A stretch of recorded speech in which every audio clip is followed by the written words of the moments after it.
Bonjour à tous et bienvenue sur la web TV d'acheterlouer.fr. Nous sommes toujours en direct du Salon national de l'immobilier, toujours avec nos partenaires, vous les connaissez par cœur maintenant, Adomos, Orpi, Foncière Développement, Habitea Réseau Immobilier, propriétéprivée.com ou encore David Immobilier. Nous sommes toujours également le vendredi 9 avril et tout de suite les titres de l'actualité immobilière. Alors pour commencer, 9 Français sur 10 rêvent toujours d'acheter une maison. Les maisons pierres nous en disent plus dans quelques instants. Ça continue également, baisse des taux d'intérêt. Les centres-villes ont la côte, les périphériques un peu moins. On verra pourquoi dans quelques instants. Orpi nous communique les plafonds des loyers concernant le dispositif cellier. Notre dossier sera consacré à l'énergie et plus précisément à nos dépenses. On vous emmènera également en Chine où le gouvernement a son mot à dire sur l'investissement. Et on retrouvera à la fin de ce journal la météo des prix.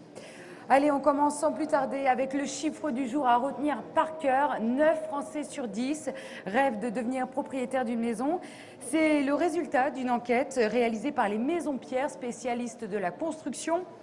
Alors, cet engouement pour l'accès à la propriété est quasi unanime et il concernerait toutes les régions. Alors, quelles en sont les raisons principales? Tout simplement les prix pratiqués déjà dans un premier temps, parce qu'ils restent en règle générale assez attractifs quand même, notamment dans l'ancien. Viennent ensuite les matériaux et les équipements des maisons neuves. Ils sont améliorés en quelques années à peine et ils sont surtout beaucoup moins énergivores.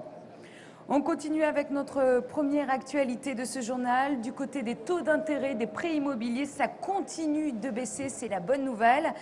Une observation valable pour toutes les régions de France et surtout toutes les durées d'emprunt. Ils seront tombés à 3,70% sur 15 ans et 3,85% sur 20 ans, soit un recul de 0,05% par rapport au mois de février dernier. Pour Maison Pierre, constructeur de maisons individuelles, la baisse des taux actuels agirait en faveur du marché de la construction de logements. Elle permettrait notamment d'obtenir des mensualités d'emprunt défiant toute concurrence, donc pensez à en profiter quand même. On continue avec les centres-villes qui ont la côte actuellement, alors que les périphéries un peu moins. Les prix de l'immobilier ancien devraient monter de 1% à 3% dans les centres-villes cette année et baisser de 5% à 10% en périphérie selon le Crédit Foncier. Alors dans les neufs, les prix seraient stables, sauf dans l'investissement cellier où une légère hausse est attendue. En volume, le recul est encore plus perceptible. On comptait 513 000 transactions en 2009 contre un peu moins de 600 000 un an plus tôt. Alors, pour Emmanuel Ducasse, responsable des études immobilières au Crédit Foncier, la crise est finie. C'est une bonne nouvelle. L'embellie du troisième trimestre 2009 a duré, mais il ne s'agissait pas d'un simple effet printanier. Toujours selon le Crédit Foncier, elle durerait même tant que les taux des prêts immobiliers resteraient quand même assez bas. On continue avec notre troisième actualité de ce journal. Les plafonds des loyers pour 2010 sont arrivés concernant le dispositif cellier. Orpi vient de publier sur son site internet les montants des plafonds à ne pas dépasser pour profiter de cette mesure qui vous permet en outre de réduire le montant de vos impôts sur le revenu de 25% du prix de revient d'un logement neuf et dans la limite de 300 000 €. Quels sont justement le montant de ces plafonds? Eh bien, à vos stylos. Pour le secteur libre, ils sont fixés à 21,72 € pour la zone A, 15,10 € pour la zone B, 12,35 € pour la zone C et pour le secteur intermédiaire à 17,38 € pour la zone A, 12,08 € pour la zone B et 9,88 € pour la zone C. Allez, on continue maintenant avec notre dossier, avec donc cette édition consacrée à l'énergie et plus précisément à la facture énergétique. Faites des économies tout en respectant l'environnement, c'est possible. Et il existe toute une panoplie de systèmes écologiques et rentables. Par exemple, nous avons le chauffage au bois ou encore au solaire et les pompes à chaleur qui se développent sur le marché de l'énergie. L'Agence de l'environnement et de la maîtrise de l'énergie recommande à tous les particuliers une bonne isolation thermique de son logement. C'est logique, vous me direz. Sachez aussi que la plupart des équipements actuels permettent d'économiser jusqu'à 10% de la consommation annuelle. Certes, le coût à l'achat reste élevé, mais il existe des aides de l'État facilitant leur obtention.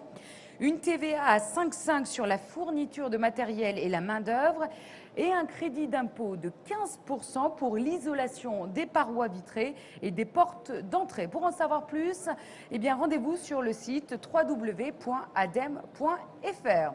Allez, je vous l'avais promis en ce début de ce journal, direction l'étranger, plus précisément en Chine, un pays où les investissements immobiliers sont contrôlés. Alors fin mars, pas moins de 18 entreprises publiques ont dû se retirer du marché immobilier à la demande du gouvernement chinois. La raison évoquée, eh bien, c'est les achats de terrain qui entraîneraient une hausse des prix des logements. Et les chiffres le prouvent d'ailleurs, plus 11% entre février 2009 et février 2010.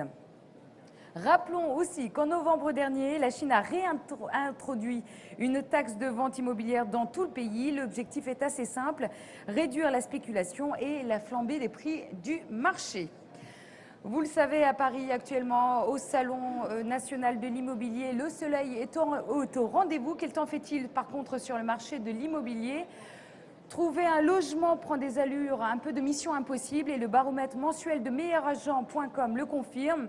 Le marché parisien est au bord de la paralysie, mais cela concerne essentiellement les studios ou encore les 2 pièces. Conséquence logique de cet effet, les prix repartent mécaniquement à la hausse depuis le début de l'année, plus 1,94% pour les maisons et plus 1,71% pour les appartements. Le réseau d'agences immobilières Century 21 fait le même constat. On assiste actuellement à une hausse des prix des logements sur un an, plus 7% dans l'ancien et sur toute la France, plus 11% à Paris.